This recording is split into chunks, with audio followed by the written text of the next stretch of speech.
welcome to Taking Off with the Gary Chicago Airport Show. I'm your host, Pastor Marion Johnson. We have a very special, unique, and talented guest here today. We have the Honorable Mayor Karen Freeman Wilson, and we want to thank you for taking time out of your busy schedule. Thank you, Pastor Johnson. We feel like you're doing a marvelous job in your position as mayor, and I don't have nothing but good things to say about you. I remember our first interview. Sure. And since then, you picked up a lot of steam, a lot of power. So well, we've been working, and we certainly appreciate the role that you've played in getting that work done, but we've not let any grass grow under our feet. Okay, Mayor, we once again want to thank you for taking time out of your schedule. A few things we want to talk about is just drawing a lot of community interest. And the first thing we want to talk about is the P3. Thing. I want you to just take your time and lay that out for us and tell us what's your mindset on that and why did you decide to go that way. And also we want to talk about John Clark and John Clark Aviation and how you met them and how everything evolved to the point where it is now. Well, sure. Well, of course, P3 stands for Public-Private Partnership. And the thought is that there are things that government can do a lot quicker with the assistance and with the support and with the capital of private investors.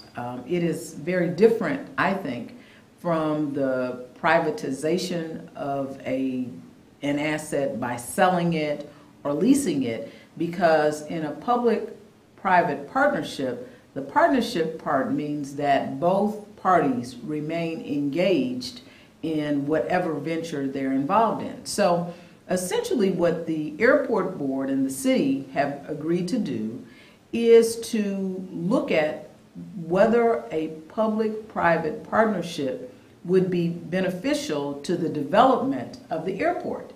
And there's been a group that has been appointed, actually a committee that has been appointed by the airport, by the city, and by local business leaders, or that contains those individuals. And this group will take in information that is assembled by John Clark, who is the consultant for the airport around the business development of the airport. They will take that information, review it, consider it, and within 60 days make a report back to the general board.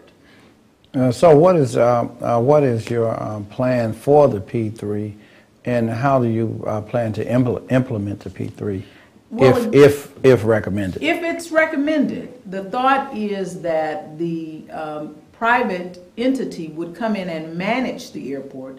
The board would remain intact and would govern, would set up the policies and continue to establish policy at the airport, but that the manager would be held accountable for the growth of the airport and that there would be some type of revenue sharing. I think that's the model that has been suggested by John Clark and that might best fit the current structure that we have now.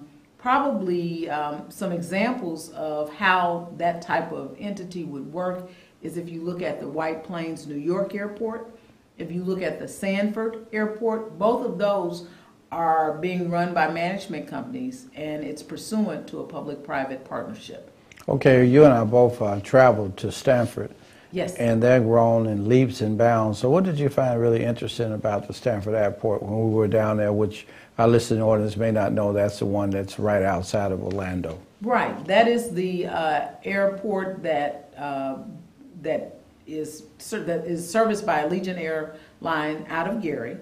And in going to Sanford, I saw a number of things. One, I saw an airport that had grown pretty rapidly in the course of 5 to 7 years. And that was very interesting to me. I also saw an airport that was easy to navigate, that really was not very far from Orlando, but was accessible to all of the things that we enjoy going to when you go to Orlando, whether it's Disney, Universal Studios, the water park, all of those attractions. And so I thought about it in the context of Gary. Here we are, very close to Chicago and all of the things that people like to do in Chicago. It's easily accessible to downtown Chicago, and of course the Gary Airport is easy to navigate. Okay, Mayor. Also, as we talk about this this P3, Mr. John Evans and Clark Aviation, Mr. John Clark Sure. and Clark Aviation has been involved with this from the beginning, and that was you brought him to us and you introduced us to him. Tell us, how did you come about that relationship? Well, I knew that John Clark had been involved in the build out of the Indianapolis airport. In fact, he was the director of the Indianapolis airport. When they completed their terminal expansion, they got all types of awards because of the environmental aspect of the terminal, and he's a leader in the industry among airport directors. And so I went down initially just to talk to him and get some ideas and some suggestions from him. And then when I learned that he was going to open his own consulting firm, I said, I think he would be a great person for us to engage, to advise us, particularly as we look to develop business at the Gary Chicago Airport. What portion of that should be cargo service? What portion of that should be passenger service? What portion of the passenger service should be charter or corporate or even other commercial? So I think that based on his experience, not just in Indianapolis, but in Jacksonville and in other places throughout the airport industry, that John could really, really provide some great advice to us, and that has proven to be true. Yes, it's a great partnership, and I just want to commend you on your selection. The first time I talked to him, he's just extremely knowledgeable about aviation and the operations of an airport, and that was really just really a blessing for you to meet him and to bring him back to Gary. Oh, it absolutely was. Yes. And whether you're talking about relationships with airlines or whether you're talking about relationships with executives that you may have to negotiate with, say at the FAA or with some of the other agencies that interface with the airport, because of his longevity in the field, we can gain the benefit of that. And I know that often people are somewhat skeptical when you go out of town to hire an expert, but the reality is, given the magnitude of work that we're doing at the airport and in other parts of Gary, we have local people who can help us, but we're also going to need to employ some experts. Well, I think you have the courage to do so, because we know that aviation, there's not many people that are experienced in that field. It's only among a select group, and to get a company and a person of that quality was really a blessing in disguise. Yes, it was. Now, also, I want you to take your time and tell us about Senate Bill 585. Just lay it out, take your time with it, so we can understand where you are with Senate Bill 585. Sure. So in probably maybe a year ago, I had an opportunity to sit down with Senator Kinley and talk about the economic development needs in the city of Gary. And Luke Kinley is the chair of the Senate Finance Committee. And of course, because of the importance of finance to so many legislative initiatives, generally when you're talking about any type of legislation, any type of development, you want to talk to the Senate Finance Committee, the House Ways and Means Committee, which is the committee that deals with money on the House side. And part of that conversation involved the need for our university park development and a level 1 trauma center and that footprint. Part of our discussion involved the need for land-based gaming because we thought it would be a development opportunity for non-gaming things, for movie theaters, for family entertainment, for retail, for restaurants. And we also discussed the need for the opportunity to explore a port in Gary, because I explained to them that we were building on our existing transportation assets, but we're also looking to leverage new transportation assets. Part of that conversation centered around, and this was more Senator Kinley's concern than anything, that we were not moving quickly enough in the development of the airport. And he talked about the potential for a board change. And I told him then, I said, Senator, I really don't think that's necessary. if you look at what has been done in the last 5 years particularly, and that was even before we were successful in achieving an agreement with the railroad. Yes. But I talked to him about the fact that the expansion was on track, that it's unprecedented for any airport authority to have to negotiate with 3 Class 1 rail lines, and that I believe that the board was working together and working well. Apparently, he still believed, or at least Senator Charbonneau, who was part of these discussions, still believed that it was important to change the makeup of the board. And, that was a point, while we were appreciative of the port, appreciative of the Level 1 Trauma Center language and other aspects of the bill that would allow us to spur economic development, we just didn't think it was necessary for the governor to have a majority of appointees on our airport board. If you look at other airport authorities around the state, right, no other airport authority has one governmental appointee. Now we have one, and there's an argument that because of the investment that has gone on at the state level, that maybe one is appropriate. But if you look at other airports throughout the state, there's been state investment there too. And so to say that you would need a majority of appointments by the governor, I thought was just totally unnecessary and unprecedented. And so we began to talk to them about that, to say that was not necessary, and to intimate that if that is the price that we have to pay for investment in our area, for economic development in our area, that we simply weren't willing to pay that cost. But everyone, or at least most people, know that the legislative process is a static process. That means that every day there's something different. And so to the extent that that was the case, we sat down, we talked to Senator Kinley, we talked to Senator Charbonneau. Our greatest champions in this discussion were our own senators and representatives, Senator Rogers, Representative Brown, Representative Smith, who were saying, that's not necessary, let's look at some other mechanism. And as a result, the airport board composition in terms of who is appointing the board will remain the same, and that's important. Okay, Mayor, I'm glad you cleared that up, because sometime on the rumor mill, which we don't really deal with, I like to deal with facts. But as you stated now, it's absolutely clear that you never agreed to any other entity coming in here taking over the majority control of the airport. Well, not only would that be against the interests of the citizens of Gary, the airport, but from my standpoint, as someone who leads the city, you never give up power.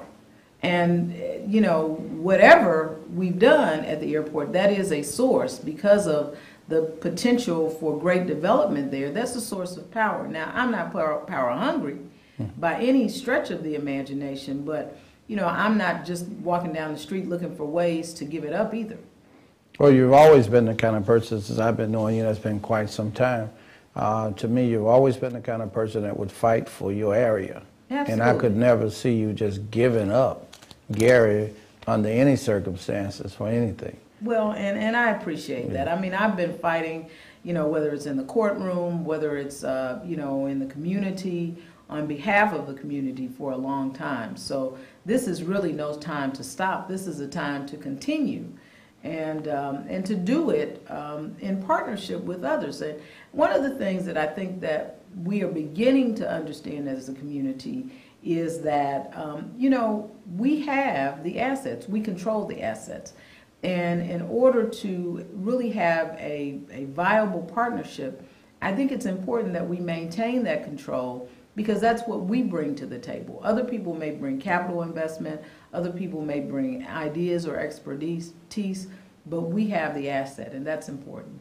Okay, here recently, our governor, our newly elected governor, visited Gary, was the last weekend. Yes. Now, what do you think about his presentation? What did you see? I mean, I seem as though I heard his heart in some things. He was very transparent in his presentation, and he was very personal. And what I got from him was the effort on his part to really show, And I'm just like you all. Want the same things, want my kids to get a good education. I want to make sure that this state is safe and that this city is safe. And I think that there are more areas of common ground than areas where we will argue and fight. He talked a lot about vocational education. Yes, it is. The fact that everyone could not afford a college education. And that is absolutely the case. And so what do you do about it? Do you say, well, you know, you go to college and you don't? No, you provide everyone with an opportunity to make a good living for themselves and their families. And that's really what his focus has been. And I think we'll see more and more of that from him. I was extremely pleased to be a part of the group that hosted him while he was here. Superintendent Pruitt had him over at the Career Center. He marveled at that, especially at New Tech, because he didn't realize that that was a public school. And so I emphasized, I said, yes, that is a public school. We have good things in our public schools, and we just have to provide them with the resources and the tools to get the job done. When he mentioned that 64% of the budget for the state budget is into education, I really thought that was, I didn't realize that they were putting that kind of money into education. I'm happy about it, but that is a marvelous 64% of 100% budget. That's over half the budget is dedicated for education. Absolutely. Okay, we're going to take a trip tomorrow. Yes. And tell us about the trip tomorrow. What are you going to Indianapolis for, and what's going to be discussed? So earlier we talked about Senate Bill 585, and of course from all of our government and civics classes, you know that a bill has to start somewhere and then get ratified. So it starts in the committee. So tomorrow we're going down to Indianapolis for the committee hearing. And that is the Senate committee. So it goes before the Senate committee, and then it goes before the entire body on next week, or not next week, but next month in March. It will go before the House committee and go before the entire body. And what we're doing and what we've agreed to do with the airport is hire someone whose job it is to track that committee, to track that bill through those committee hearings, through the House, through the Senate, to make sure that, you know, during the course of the conference committees, which is when, you know, the parties from both sides sit down and review or ratify any discrepancies or bring together any discrepancies that you have in the House versus the Senate bill, we want somebody who's going to look out for our interests. And certainly, I've been down in Indianapolis just about every week since the beginning of the year, but I want to make sure that there's someone who is down there looking out and who understands the players and the process, because we've had so many changes in the General Assembly.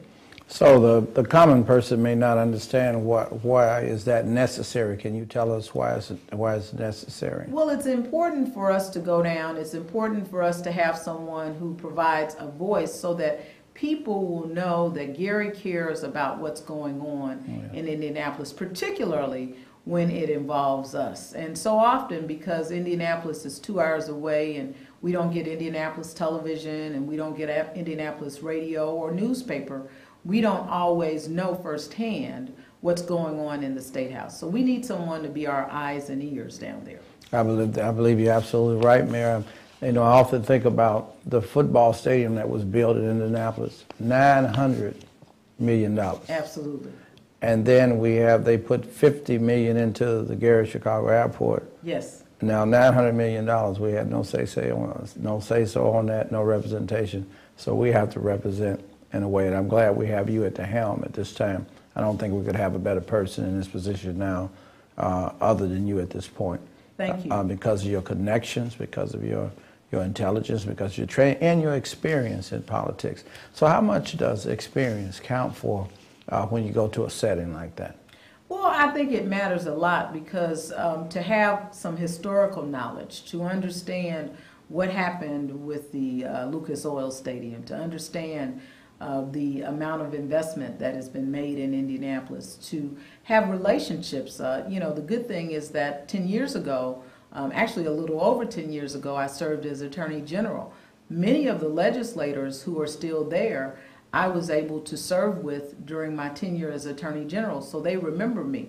You know, I'm not going to say that I'm buddy-buddy or good friends with all of the legislators, but at least I have a working knowledge of the areas that they come from, in many instances of what's important to them, and I can convey to them what's important to us, and really that we are just trying to achieve what they've been helped or allowed to achieve in Indianapolis, in Lafayette, Evansville, and Fort Wayne, and in so many other cities throughout the state of Indiana. So how often do you talk to Senator Earlene Rogers, Representative Brown, and Representative Smith? Have you talked to them about the airport, and what's some of your discussions that you can share with us? Absolutely. I talk to them just about daily, one or the other, and sometimes more than once a day.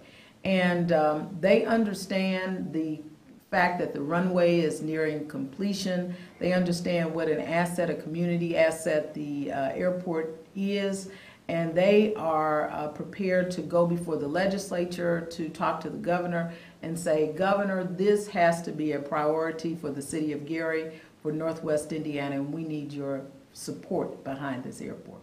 Okay. So this delegation, let's call it the Northwest Indiana delegation, yes, is working together on one accord for the same and same absolutely. purpose. And you know, even beyond that, the good news is that many of the other representatives throughout Northwest Indiana, whether you're talking about a newly elected representative like Representative Slager and Representative Niemeyer, whether you're talking about someone who has been around for a while, Senator Lansky, or looking at, of course, our local legislators, Representative Smith, Representative Brown, Senator Rogers, Senator Randolph, Representative Harris. All of them are working in our interest, and all of them believe that the airport should be supported because, after all, you know, it's a lot easier for everyone in Northwest Indiana to come to Gary than to go to Midway or O'Hare. So I'm right by assuming that there was never a disconnect from the effort for the Gary-Chicago International Airport. There was not. Okay. And you know, sometimes people have ideas that they may not be sure about, and our job is to really correct those ideas.